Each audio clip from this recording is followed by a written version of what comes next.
We're here to bring a new type of news show. New insights, new styles, and new topics every day. We are News Generation. Bringing news just for you. It's Friday, December 19th here in Seoul. I'm Isujin and this is News Generation. Joining us today is Cheska. Happy Friday, everyone! Happy Friday! Yeah. So Wonbing's with us. Good morning. Good morning. Both are here to speak on behalf of people in their 20s and 30s. So it's Friday, the last day of the work weekend for many people, the unofficial start of a busy social weekend. And as we head into the year's end, calendars tend to fill quickly with get-togethers, office dinners, and reunions with friends.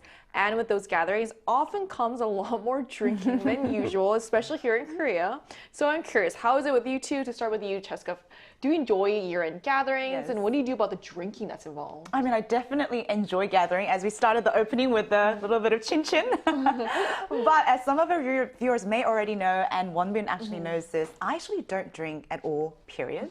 And my friends and family do, which is perfectly fine. I would mingle with them, and I would usually have my Zero Coke or ginger ale with a lot of added bubbles with carbonated water.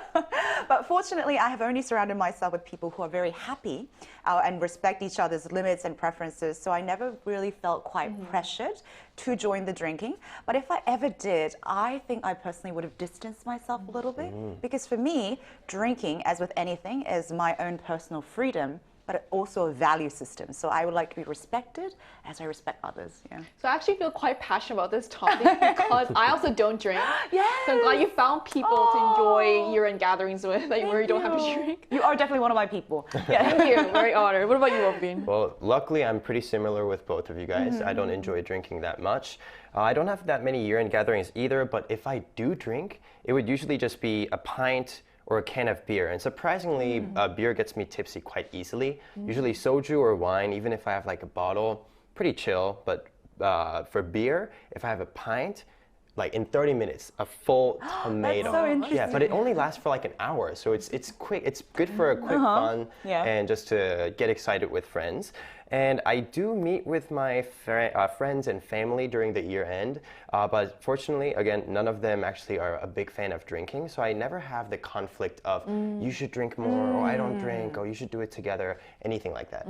So as we've seen from our panelists today, there's a clear shift among the younger generations. Binge drinking is no longer seen as common or cool, as more people choose to drink less or not drink at all. So we're going to dive deeper into this topic, but first, let's take a look at the screen.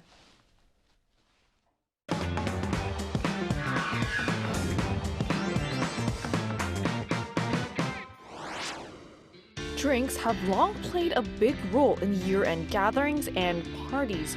For many, it's a way to unwind, loosen up, and connect with others. But for those who don't drink, these moments can feel uncomfortable or even isolating. And that group is growing, especially among the younger generations. Today on News Generation, we take a closer look at why more young people are choosing to drink less or not at all, how new and more inclusive drinking cultures are emerging, and what it means to enjoy social gatherings in healthier and more enjoyable ways. As we just saw in the video, more young people are rethinking their relationship with alcohol, and new, more inclusive ways of socializing are beginning to take shape. And with attitudes towards alcohol shifting, important questions are being raised about how we socialize today. So it's not just about personal preference. It feels like something broader is happening among the younger generation. So, Cheska, how are young people redefining their relationship with alcohol these days? Yeah, I think this is a very interesting topic for our discussion, and surprisingly, the three of us are, I think, in this type of culture. Right. And for the past few years, terms like nolo, meaning no or low alcohol, and sobercurious have emerged as global buzzwords of our generation, the millennials and Gen Z. And this is a very interesting shift towards mindful drinking, moderation, or even choosing not to drink at all, period.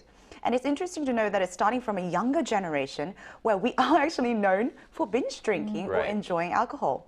And in the past, the more well-known drinking culture in Korea was drinking till you would almost pass out. I think Koreans have a lot of idioms, like 코가 삐뚤어질 정도로 마시다, like drink till you literally pass out. Tie on the head. Yeah, and then just like, orientations, colleges, there are lots of very unfortunate and extreme stories about how much you drink. But more people, I think, are now realizing there are other values that are far more important than perhaps endless intoxication that costs their health as well as wealth. And they're turning it into something that includes a variety of experience and stimulus like flavor, venue, music, and even just gathering in general. And I think this expands more into our discussion today about why there will be more non-alcoholic options that are emerging, as well as some really wonderful ways to, I think, enjoy them. And surprisingly now, drinking has become, quote, from getting lost in the moment to, quote, being more present in the moment. Ooh, I see what you're doing there. I was waiting to say that line. I remember also growing up watching movies about like high schoolers, you know, enjoying like house parties where there was so much drinking, binge drinking especially. And you know, crazy things happen because of the alcohol too. Yes. Right. So this change isn't just happening in Korea, or it's not just about individual choices. So what do numbers tell us about how widespread this shift is? Well, to begin with, the Korean non-alcohol industry has been rapidly growing for the past 2 to 3 years. And according to a survey, 9 out of 10, I repeat, 9 out of 10 Gen Zs pursue a sober life or sober-curious life, like Cheska mentioned earlier. And there were many different reasons and answers to that. To take a deeper look, let's look at the stats. So, according to 알바천국, which is actually a job searching platform for young people, the top 4 reasons for Gen Zs enjoying the sober life is, number 1, healthy yet enjoyable is 56%. Number 2, can freely enjoy alcoholic beverages at 47%. Less pressured and forced drinking, 36%. And less crimes caused by drinking, coming in at 21%. So it definitely seems like the key word here is having the freedom of choice and, of course, safety. Now, the Korean non-alcohol market is not the only one that's bulking up in size. If we zoom out to the global market, Germany's alcohol consumption and sales are decreasing, which is quite surprising because I had a friend from Germany and they said, we drink beer more than water. So we can see how serious they are to drinking. And the non-alcohol market in the US is also growing, which lowered the group of people who drink down to 54%, which is apparently a historical all-time low. And coming back to Asia, Japan also has a new term called Shirahu generation, which means that people who don't like to drink. So there are a lot of countries is a trend. Right, so like you said, like Germany is a country of Oktoberfest. It's so shocking that this is happening. Yes. So as attitudes change, the way people socialize is changing too, especially where they choose to go or what they order. So what kinds of new drinking trends, or what are some new cool spots that people are going to that don't like to drink? I mean, I think this is very exciting for people like me because I still like to be cool and hip even though I don't If drink. you don't drink doesn't mean you can't have fun. Exactly. And because of that, the rise of non-alcohol, I think, is becoming a very exciting trend. And it's becoming a hot, trendy, and popping in trendy MZ hotspots around Daehangno or Hongdae. They're now creating version drinks that are actually inspired by alcoholic drinks, like coffee that is whiskey scented, and even having like cocktails, which we call mocktails, that sound like a trendy alcohol, but are completely alcohol free. What's even more interesting is that at some whiskey bars, non-alcoholic orders now make up almost the same share as alcoholic ones. And again, I think this was really surprising. The majority of the customers who choose the non-alcoholic drinks are actually college students. Oh, wow. That's very different from our experience in college. Right? And thank you for saying that, because I remember, I think college was known for kind of binge drinking and getting really excited to go out with your buddies and mates and, like, you know, do chin-chins. But apparently more people are choosing non-alcoholic beverages. But these people are drinking to be at the atmosphere, the bar, really be with the people, music, and not for the sole purpose of getting drunk. So more people are shifting from intoxication to immersion. I like you said there at the end. Thank you. And it's not just bar culture that's changing. So Wonbin, what are some examples of alcohol-free social experiences that are becoming popular, especially among the younger generation? I brought an interesting one here. So it's called the morning rave. Yeah. I think I've heard of this. Rave. I am actually a participant. Really? Yes. Okay, I rave in the morning. Yes. I Okay, do. so for me, at first, it sounded very unnatural. It's like hot Coke, or like sweet kimchi, or boring arirang news gen. Yeah. Because rave usually happens at night, right? Right. And morning rave is basically, apparently, it's starting your day at 8 a.m. or earlier, as you can see on the screen right now, with coffee, music, and some exercise. And it's a new, healthier way of getting energy in your life without the alcohol. And the companies that are promoting their non-alcohol beverages are strongly supporting and participating to this culture. And they're hosting some morning raves that come with a variety of non-alcoholic beverage selections, from non-alcoholic beers to highballs and other cocktails.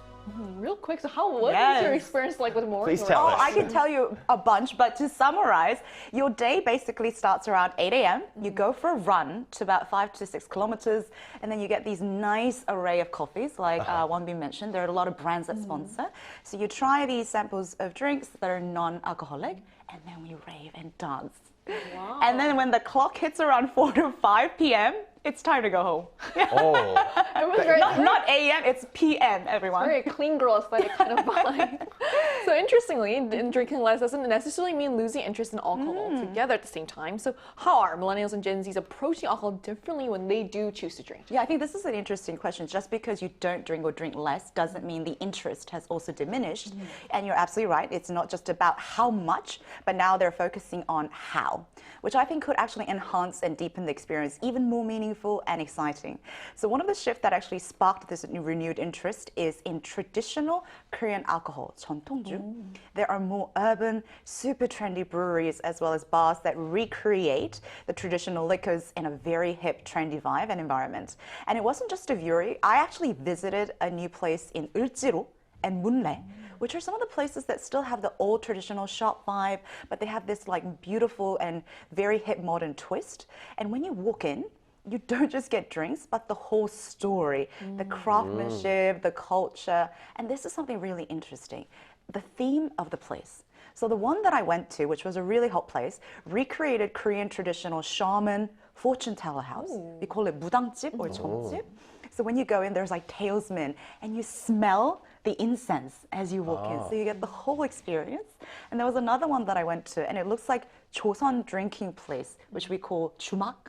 And all the cutleries and the cups were from that era, or at least inspired from the era. So you were sitting there on this table as if you're in that Joseon era dynasty. Yeah. As someone who enjoys watching historical dramas, I feel like that would feel like I'm actually in a drama or like a time travel. So that's really fun. So social media actually promotes this a lot, and when you see those pictures, it actually looks like a scene from a K-drama as well. Yeah. Very cool. So also, even what happens after drinking seems to be changing. So how are younger people taking care of their bodies now compared to older drinking cultures? So in Korea, for the viewers, we have a culture called haejang, and it means to get rid of the hangover. And in the past, traditionally, the right way, and the only right way to haejang is to, one, take an anti-hangover medicine pill before drinking, and two, to eat a hot, spicy hot pot or soup the next day in the morning. However, this actually is changing to a healthier direction as well. Now, people look for a lighter solution with less sugar and processed ingredients for hangovers. For example, the Gen Zs like to drink 오미자 berry tea and citrus tea. And apparently in Insadong, which is actually near Ulji로, it's the place that Cheska mentioned, it's in the north area of Seoul, there are many traditional tea cafes that young people like to visit. So this shows that for many young people, it's not just about drinking less, it's about choosing options that feel healthier, more intentional, even after a night out. So that got us wondering how viewers feel about this shift as well. So we asked on the Arirang News YouTube channel, which type of year-end gathering do you prefer? So here's what the results showed. A clear majority said they favor socializing without alcohol, with 63% choosing coffee or non-alcoholic beverages instead of drinking, while 23% said they prefer just a drink or two to feel good. Only 8% said they enjoy drinking until they're tipsy, and 6% selected other options. So the results clearly show a shift away from alcohol-centered gatherings, with most viewers preferring coffee or non-alcoholic options. And what stands out to me personally is that moderation or avoiding alcohol altogether is now a majority choice, not the exception. So to learn about what alcohol trends look like in other countries, we'll be speaking with a young person from the US, and that conversation will take place right after the break, so don't go anywhere.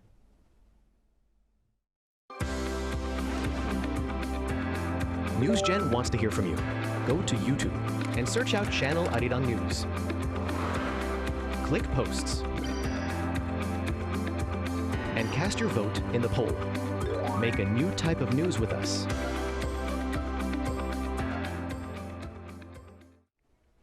joining us today is Erin, a young person from the US. So hello, thank you so much for connecting with us today. Hi, nice. Thanks for having me. So are young people in the US also choosing to drink less or not drink at all? I would say that they definitely are choosing to drink less. I myself, kind of similar to you three, don't drink all that much. I would consider myself more of a social drinker. I kind of will drink 1 or 2 drinks on a special occasion, something like that. I do find that in our generation, there seems to be less pressure to drink just to fit in. I feel like a lot of us have seen older generations, maybe our parents or our siblings, kind of drink to excess and deal with hangovers and regrets, and kind of realize that might not be so fun. I feel like also in our generation, there's much less stigma around the label of being sober. That kind of comes with some connotations with older generations, but nowadays you don't have to really have a drinking problem to consider yourself sober. It's kind of more of a personal choice. I have a lot of friends who are sober and who do it for health reasons, feel like they can enjoy the moment more when they're not, drinking all the time.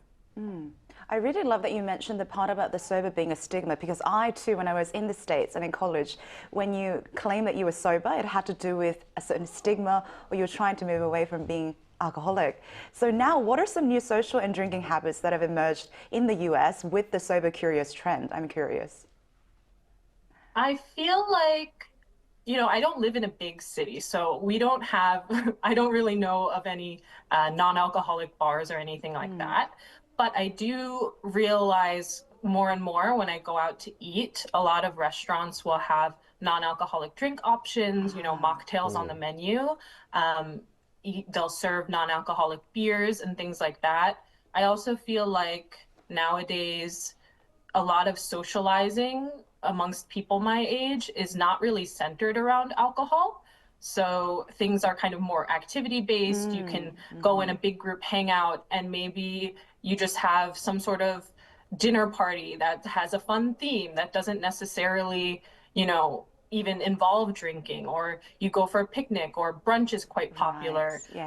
So it's kind of more based on the experience and less based on how much you can drink and how tipsy you can get or things like that. I also feel like there's more online trends as well. So I've noticed sometimes I'll get videos on my feed about making a fun drink for bedtime or something like that. And it's supposed to be like a health-based soda, or I don't necessarily know how healthy it really is, but there is kind of an emphasis on moving away from alcohol and just enjoying whatever you're drinking or whatever you're doing. I see. It's quite actually interesting for me to hear what's going on in Korea is happening identically in other countries as well. Now, Erin, what does a good, balanced drinking culture look like to you? I think for me personally, it has to do kind of what you've mentioned previously with moderation. So, avoiding binge drinking and drinking to excess. It's never really even though it may be fun in the moment, it kind of usually comes with some regrets the next day if you do kind of binge drink. So I think for me, it's more not basing hangouts or any type of social interactions around alcohol, and more focusing on the people you're with, focusing on the activity you're doing, and just trying to really enjoy what you're doing without the addition of a mind-altering substance, really. All right, thank you so much for sharing your insight with us today, Erin. Thank you for having me. Thank you. So we just spoke with a young person from the US about the growing trend of drinking less or not drinking at all, the new social cultures emerging around it, and what a healthy drinking culture looks like to her. So what's interesting is that this shift doesn't seem to be driven by rules or pressure, but by changing values. So why do you think drinking less has become more appealing to the younger generations in the first place, Jessica? I think we can't ignore the fact that our generation places a huge importance and value on, quote, health as the wealth. And I think perhaps it's in pursuit of a fuller life, but it's part of what we call the healthy pleasure movement. That means we now prioritize our physical as well as mental health in the long term. So heavy drinking, as Erin mentioned, and more importantly, the things that sort of follow, the hangovers, the financial drains, so damage on both health and wealth, and also perhaps people relationship problems that happen after heavy drinking, all feel like a burden and cost to our wealth and health. Therefore, I think people are now choosing things like run and rave, as we talked about, or sober bars, where they can still have that kind of exciting lifestyle without the negatives that come with heavy drinking. Yeah. So these changing values also seem to be influencing everyday environments, including the workplace. So how have company gatherings and work-related drinking cultures changed in recent years? Yeah, so actually changed a lot into a much less forced, stressful environment. Just for the viewers, in the past, there was a heavy drinking culture in Korean office environments, and it did change a lot, and I think COVID actually took a big role into it. It's kind of similar to remote working, right? We all knew that it was good, but no one could dare to start it. Right. So since COVID happened, everybody started to drink on their own, and that's if they do drink. And now that we got the taste of it, there's no going back. We all just drink what we want. If you don't want to drink, we all respect that. So yeah. So with these changes already underway, the bigger question becomes how we move forward. So to wrap up our discussion today, Cheska, what are some ways we can enjoy social drinking culture in a healthier, more enjoyable way? Then? I think that is a great question, and I think everything in moderation is pleasurable. But I think one of the important things is alcohol, I think, should be respected because it is a personal choice and sometimes a value system for a person like me. So I think just as we respect other people on the other side, we should also respect it, and also everything in moderation. Everything moderation is key. What are your thoughts on this? Cheska did a really good wrap up. I'm just going to add two more things. Number one is let's not get wasted. It's very difficult for the person to carry you, and it's very difficult for you to get carried as well. I've been in both shoes. So Speaking from experience. yeah, let's just not do it. Number two, this is quite more important. Please not drive if you're drunk. There's no drunk driving. Like, very important. It's very dangerous, and it's a big risk for basically very little or no reward. So let's, again, keep everything in moderation. Well said. So whether you drink or not, the message is simple. Socializing should be comfortable for everyone. And as attitudes continue to evolve, so too will the culture around alcohol. And as the younger generations continue to redefine social culture, one thing is quite clear. Drinking is becoming a choice, not a requirement. And that shift may be reshaping the way we gather, celebrate, and connect. So that brings us to the end of today's episode of News Generation. But News Gen will be back on Monday at 10:30 a.m. Korea time with more stories and discussions. A big thanks to Cheska. Pleasure's always mine. Thank you. Also, Have a great weekend. And to our viewers, thank you so much for tuning in, and we hope you have the best day. We are News Generation.